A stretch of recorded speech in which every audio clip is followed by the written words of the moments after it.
we're having panelists from all over the world now. So we have Patrick Gouhin, who is dialing in from Arkansas, or sorry, Kansas, if I'm not mistaken.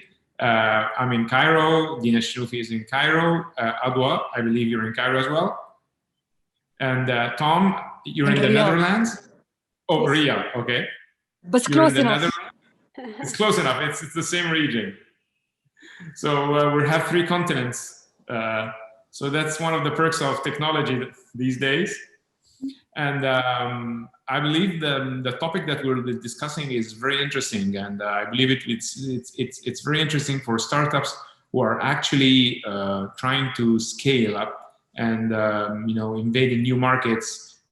And I believe that kind of services and that kind of industry that's evolving specifically after the new financial instruments that are being given now to startups, and that kind of innovation even in financing and trying to tapping into local economies. So without further ado, because I don't want to take up your times, I would give the opportunity for my esteemed panelists to go ahead. So over to you. I would start with the ladies, if you don't mind. We're the minority here, Patrick. So and I would like to start with my colleague, of course, Dina. So Dina El-Shenoufy, over to you. Thank you, Hassan, very much. I'm Dina El-Shenoufy. I'm the Chief Investment Officer at Flat6 Labs. We are a seed fund and a startup accelerator program. Both come together. That started out in Egypt, and then we very quickly expanded to the region. So Saudi, Abu Dhabi, and currently in Lebanon, Tunisia, Bahrain, of course, in addition to our home market, Cairo. We invest in companies at seed stage, so at anywhere from idea to early market traction. That's our sweet spot. Clearly in companies, technology companies, and some innovation, not necessarily pure technology. And we also provide follow-on funding tickets to these startups afterwards to support them along their growth journey. Thank you, Dina. That was brief and concise. So over to you, Toam. Thank you, Hassan, and thank you for having me. I'm Toam. I'm the program director at HighTechXL.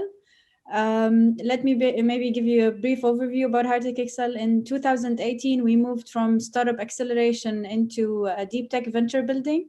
And what we basically do is source deep tech technologies from top-notch research institutes such as CERN, Philips, the European Space Agency, and then we source talents from the local ecosystem to actually staff and create these teams around these technologies.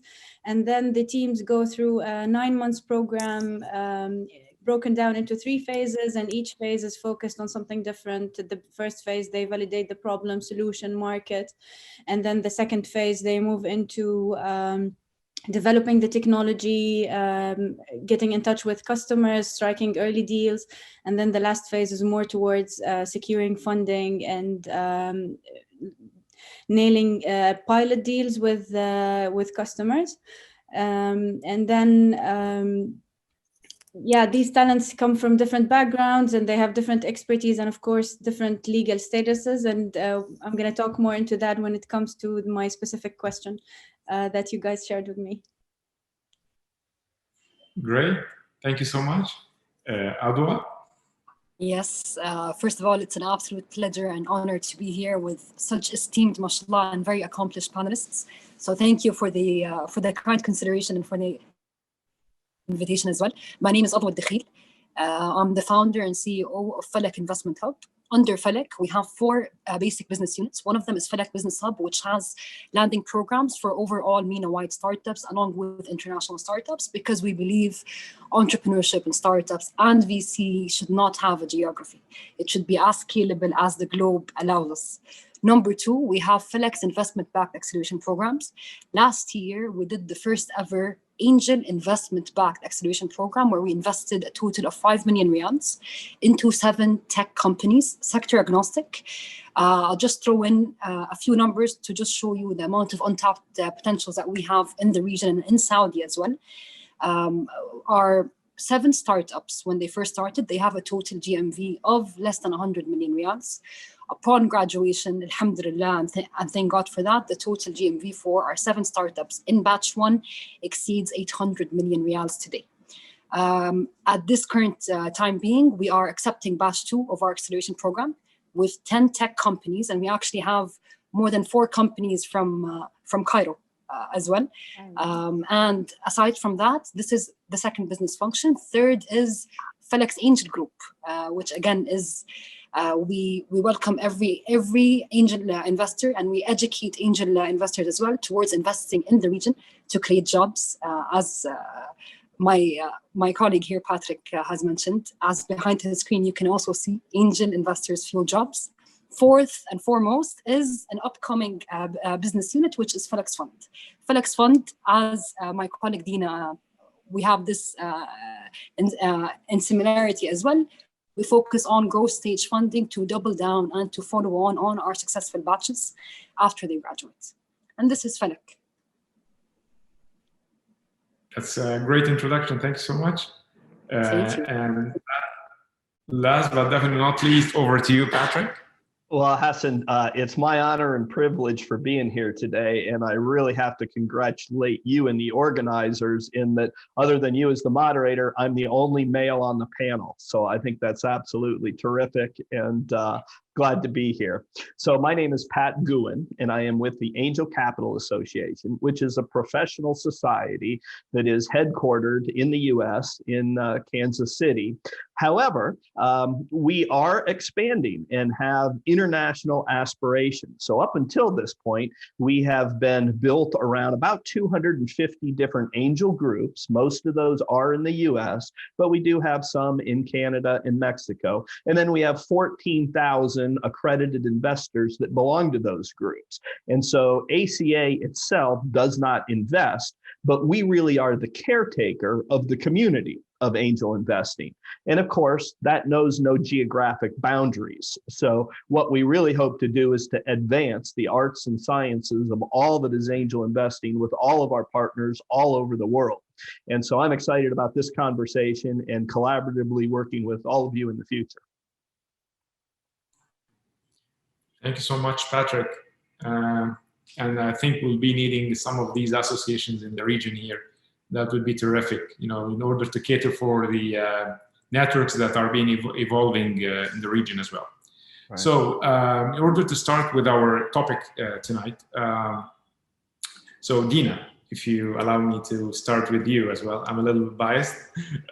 In your opinion, what's the main purpose of the soft landing programs?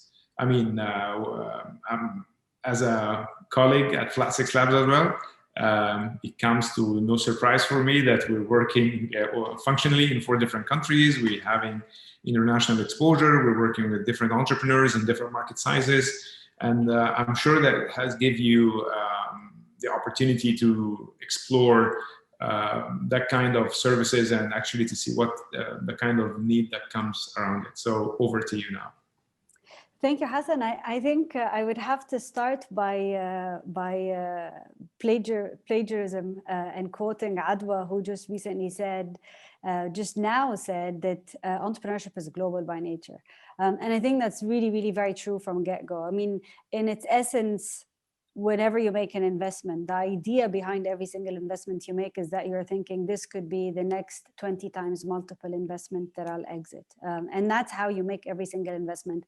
Now, about 9 times out of 10, you're wrong, but we'll ignore this one for now. But the reality is that that's how you decide on the investment, is that you're thinking this could be the next big one. But you can't have an investment that's going to exit, that would allow you to exit a 20 multiple, if that investment is not going to be grow way beyond the geographic boundaries of a country and probably even a region. So the idea of soft landing programs is really very important, because I mean, just within our own region, which we call the Arab region, the variances in cultures, the variances in how business is done, the variance in how in how products have to tweak or have to be perceived, or their go-to-market strategy. That's one. But more importantly, the network that is required to be established in each new location to be able to launch a product is multi-layered. So you need the connections to the lawyers, you need the connections to the tax advisors, and these are the boring things, but you also need the connections to the marketing agencies, to your clients, to your businesses. So soft landing programs really have a lot to offer a growing company that is trying to traverse into a new location. And for my startups, particularly that leave Flat6 Labs, having proven, I mean, we usually take startups now with an MVP and early traction. And then by the time they leave the program, similar to what Adwa again was saying, that's it, they're ready to expand. And not all of the times their products are ready to expand into the US, they are ready to expand into Saudi, they're ready to expand across the region and globally, but they don't know where to start from. And I think that is what the value a soft landing program brings. I think it is the connection and it is the guidance on how to do business in a foreign territory and to speak the language. And by language, I don't mean English or Arabic, but the business language of this new space that they're trying to capture. And so it really is a very important role within the entrepreneurship ecosystem. Great. And I've witnessed it firsthand when we worked in Tunis or Lebanon, which are a little bit relatively small markets than the Egyptian market, yes. When startups actually were considering Saudi and Egypt as their natural expansion. Yes. So I believe having that kind of... So Flat6 Labs is able to do it for its own startups because of our regional presence in different countries. So we're very easily able to bring companies from Tunisia to Egypt, from Saudi to Tunisia, and across the region. But I think very quickly what we realize is that sometimes it even spreads across or beyond just the regional soft landing. And maybe we are able to do it within our network, but I think there's a lot more to be done in terms of, for other startups outside of Flat6 Labs, how does that support happens and who to take it? Because I also feel like maybe soft landing programs don't have to be a finite program. It could be maybe like Patrick was saying, it could be angel organizations that start as an investor, but then they create that soft landing by being able to take one of their investee companies and connect them. It could be joining another program, for example, such as Falak, like if someone who's already been accelerated, but they just need to have better connections to the Saudi market. So they would join another program to also get that local know-how. And so maybe soft landing programs also take, or maybe it's more of a function than it is just a finite standalone program. Exactly. So thank you so much, Dina. So one final question for you. Soft landing programs in the region, have you came across any? Do you think that something that will evolve in the region soon, or what's your take on it? So I think, like I was saying earlier, I don't think I've heard of a program in the region that is purely about soft landing. I think I've heard about collaboration. So one accelerator would collaborate with the other. I think of these, I think there are a lot of those partnerships that happen to facilitate such function for the respective startups. And like I said, I think in many ways, sometimes it is even governments that take that role. So they want to incentivize companies to come. And so they would create, for example, Sagia in Saudi, that now has created an entire space and an entire entity that they can go, that startups that want to set up in Saudi can go immediately to and get their paperwork done or know who to speak to. So I think, like I was saying, it's very nuanced in terms of who is taking on that role and how is it being provided. But there isn't a clear-cut entity, I think, right now in any of our countries. Yes, I totally agree. So thank you, Dina. And now to North America, Patrick. So one of the benefits about soft landing program is that it should lower the costs and the risks. And do you believe in that? Do you believe hiring someone overseas, maybe to take care of your baby at your market, or your startup working in a new market, would something be acceptable for entrepreneurs who in some cases, in a lot of cases, have some sort of mindset or behavior that has to do with, I need to do it myself? And do you think, another question for you, do you think that angel networks, since you're the caretaker of a lot of angel networks, as we heard, are moving towards subsidizing the costs of the soft landing program? Because the thing is, entrepreneurs and startups, in many cases, they accept to take risks when it's a little bit, calculated, and when someone is paying for it. So over to you now, and then I'll follow.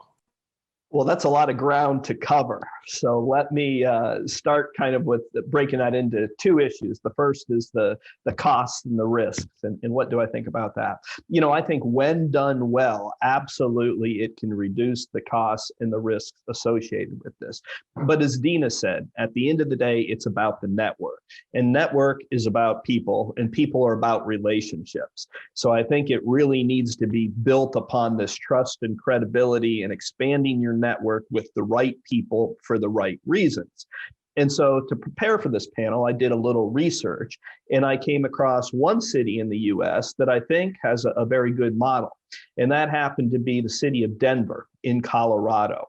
And when I looked at their website, and this is from the government, from the state government and the city, it was clear that they are trying to bring in the right global companies and help them in the US market. And so they have what they call the global landing pad.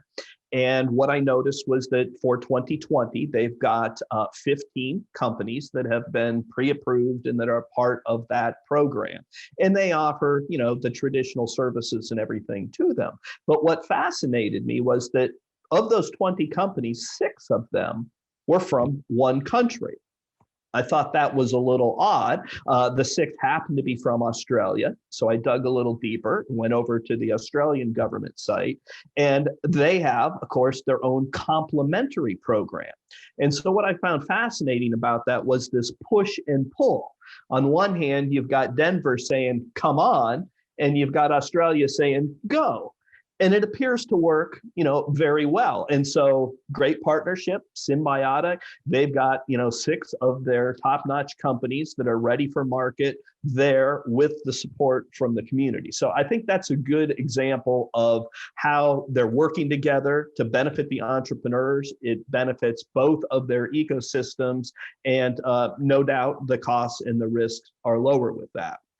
So let's put that aside for a second. And then the other part of the question had to do with the angel groups themselves and subsidizing these programs. And again, my answer to you would be unequivocally yes, they are subsidizing this, but many times it's not with financial dollars. And keep in mind, of those 250 angel groups that we've got, they might have anywhere from 30 angel investors up to maybe 400.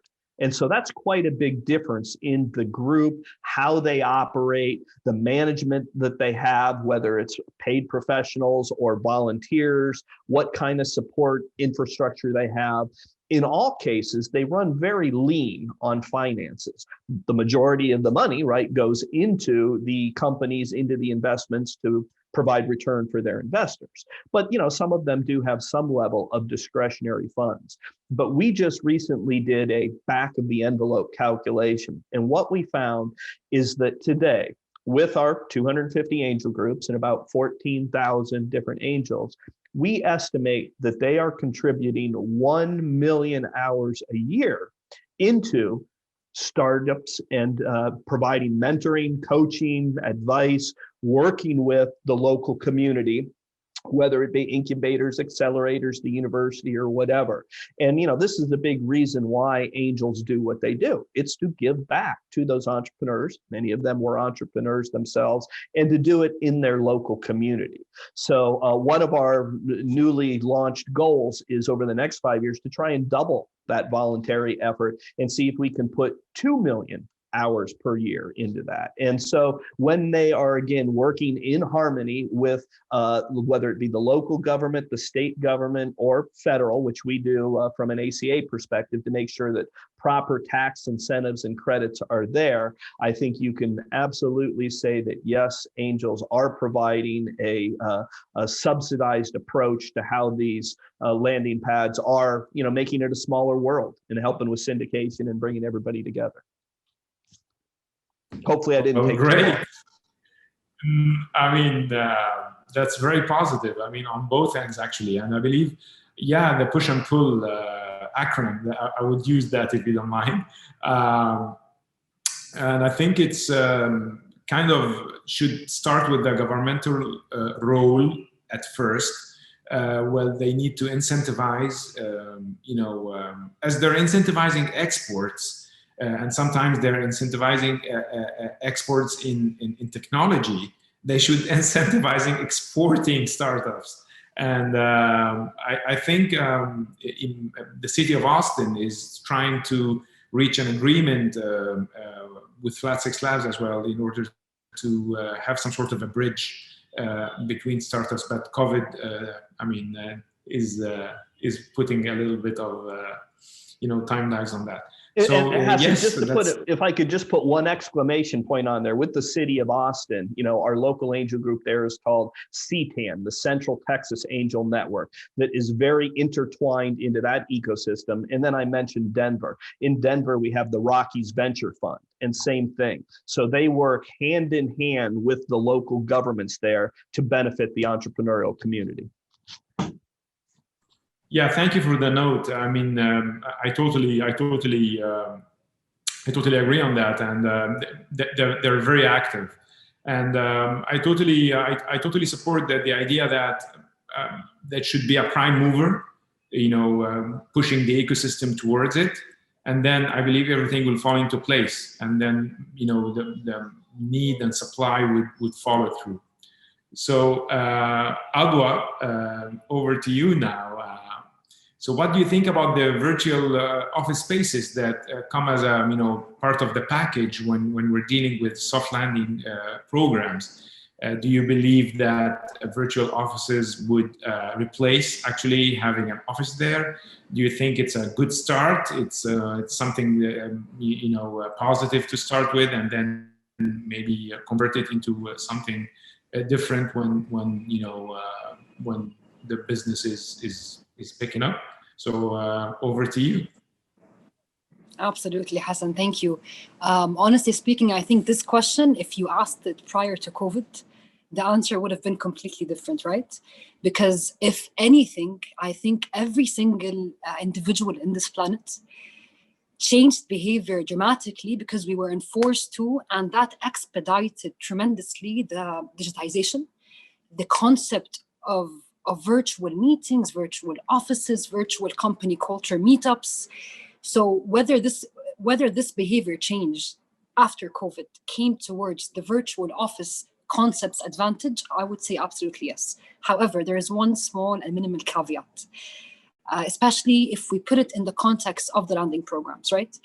Within the landing programs, for you as a startup to be fully governed, fully licensed from every individual country, you are binded by governmental regulations. That being said, as Dina mentioned, we had the former SAGIA, which is now actually called MISA, and they have a whole division called Invest Saudi, right? And they want to incentivize international investment. They want to incentivize also foreign and international startups to come and open operations in Saudi Arabia. That being said, a part of the regulation process requires some people to actually come offline and still do some process offline. And I see Dina here shaking her head because it is a caveat, right? Because especially in today's world of entrepreneurship, of startups, we truly want to behave in a way where there are no geographic boundaries. However, we do have some sort of limitations.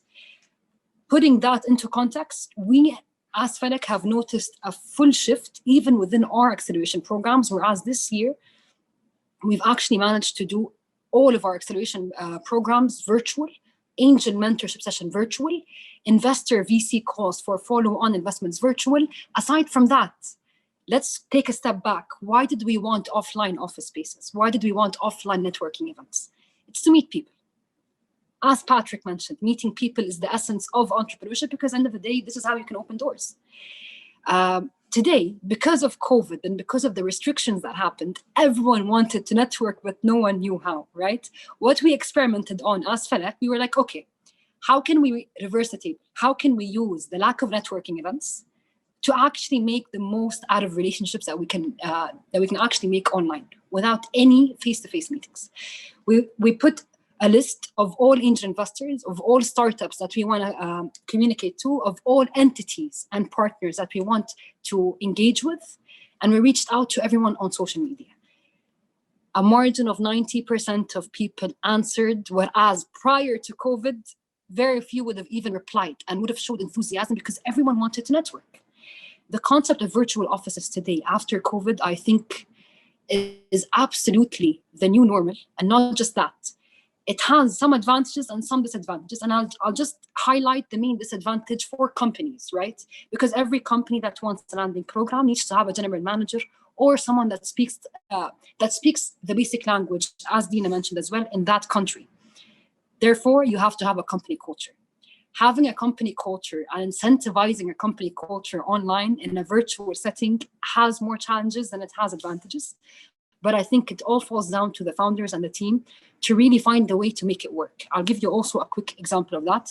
We as Falak used to have game nights every Thursday with our team, with our startups, with our portfolio. It's a way to have fun. It's a way to network. Within COVID, we managed to find a way to actually play online games together. And I'm not saying this is a must. I'm saying this is a company culture. Whereas for you to have a virtual office space, you need to incentivize your general manager in every specific country if you have a landing program. So I do think, even though it is the new normal, there are some areas that will still present some challenges in maintaining a full streamlined setting as if you had an offline location. But to answer your question shortly, Hassan, I think it is the absolute new normal, keeping in mind the caveat of some restrictions on the landing program side, which come from regulations and process. Thank you, Adwa. I would definitely resonate with what you're saying, especially online gaming. Yeah, we can invite you, inshallah, to our next one. Yeah, I think it's innovative, though. I mean, trying to not be limited, with physical restrictions and keeping, the communication flowing, and trying to bond with, with the entrepreneurs and investors. And I think that's a great idea that should carry through. And yes, definitely, I would echo what you're saying. I mean, virtual offices as a concept has evolved from a company that only wants to have some sort of a representation at a host country, and trying to take it one step at a time to maybe a full functioning office virtually, especially now that COVID has taught the world a new way of doing business and a new way of living, actually. So yes, absolutely. Thank you. And it's the new normal. Look at us now, 3 continents in one Zoom meeting, right? There are no boundaries. And sharing books as well. Yes. Thank you, Adwa. That was very insightful. So Toam, last definitely not least, soft landing programs definitely should help companies with the visa processes and the business registration, as we were just saying. Some of them have them as standard perks or basic perks in their offerings. Others would make people put it on quotas or on grades. So in your experience, did you find it useful specifically when we're talking about registration and immigration issues? Did you come across any experience or any case where soft landing has helped or softened up that process? Over to you, Toam. Thank you, Hassan. So if I would talk first about our teams from, like, if they would leave the Netherlands, as part of the program, as I mentioned, we focus on solving societal challenges and actually bringing an impact globally.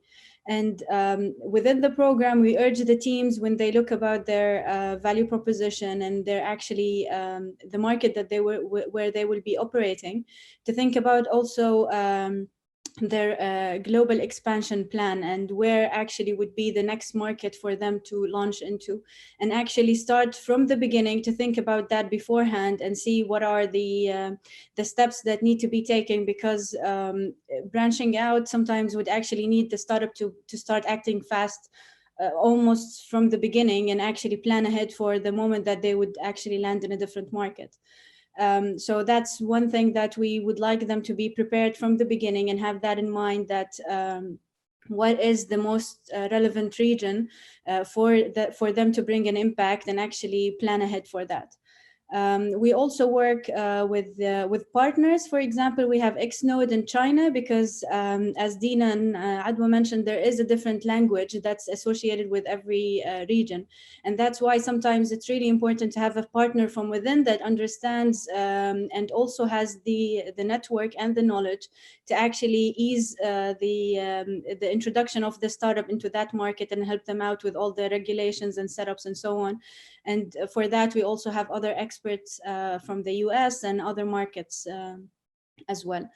And that's a really important thing, that now maybe it's COVID was a blessing in disguise, that actually you started to do things differently. And one of them is that in April and then later on in October, we launched 2 cohorts. We launched 2 programs that were totally virtual. And because you're able to do them online, then you are able to invite talents from all over the world.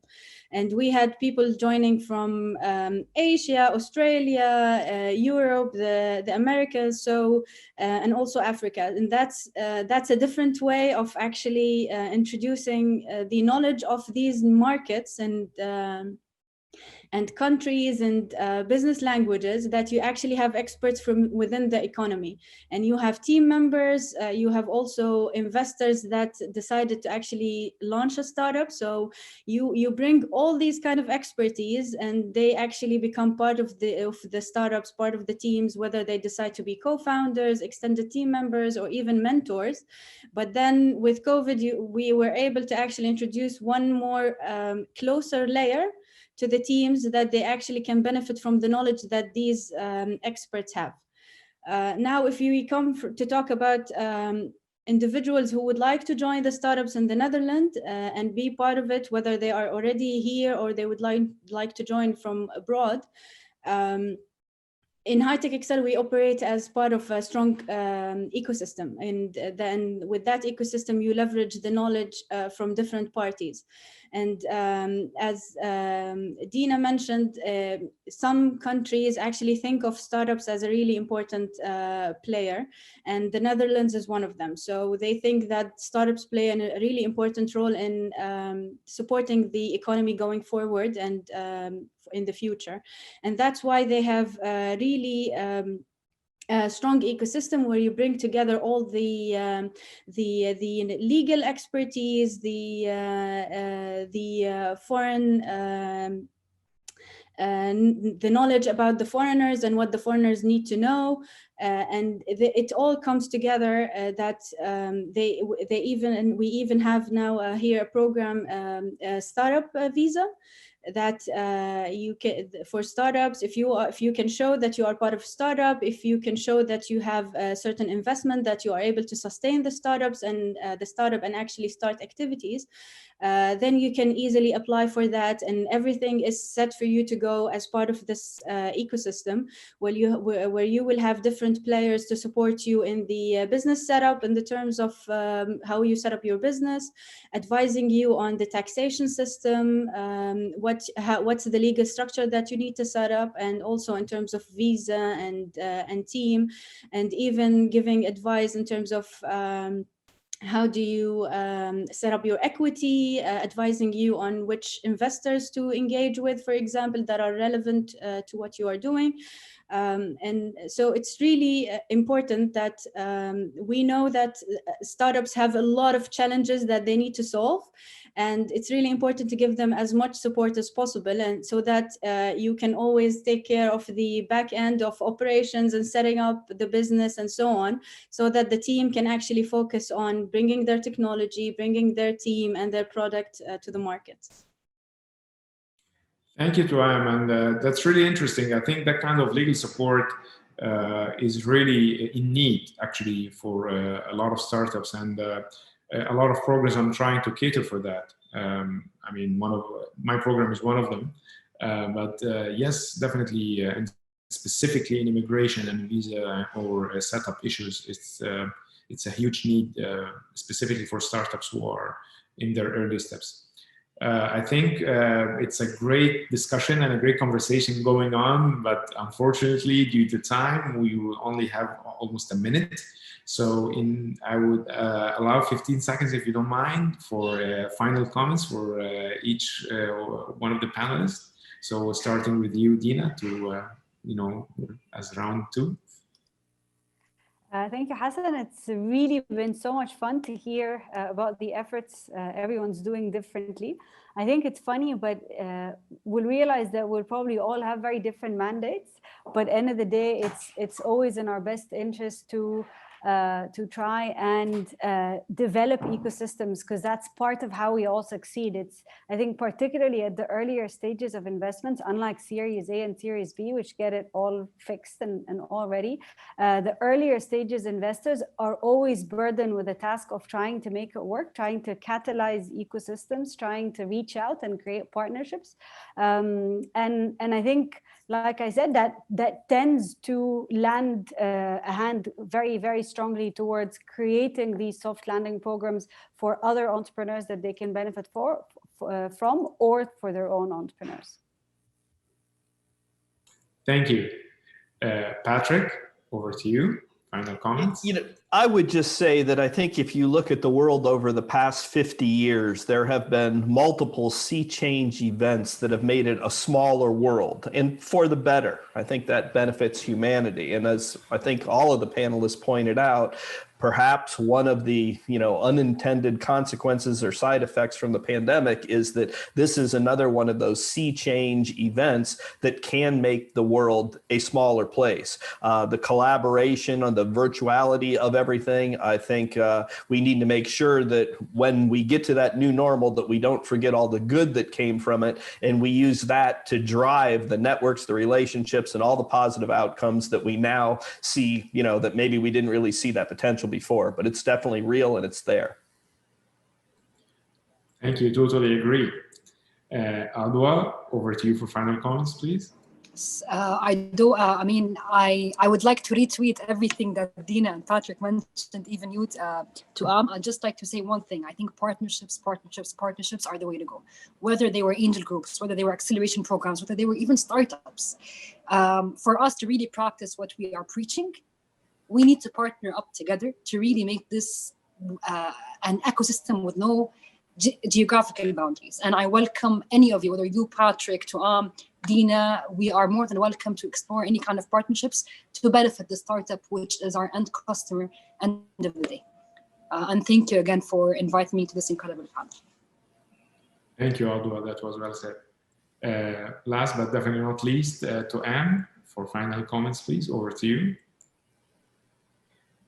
First, allow me to say thank you for having me on this panel. I really enjoyed listening to all of you. It's been amazing afternoon spent, even though it was weekend.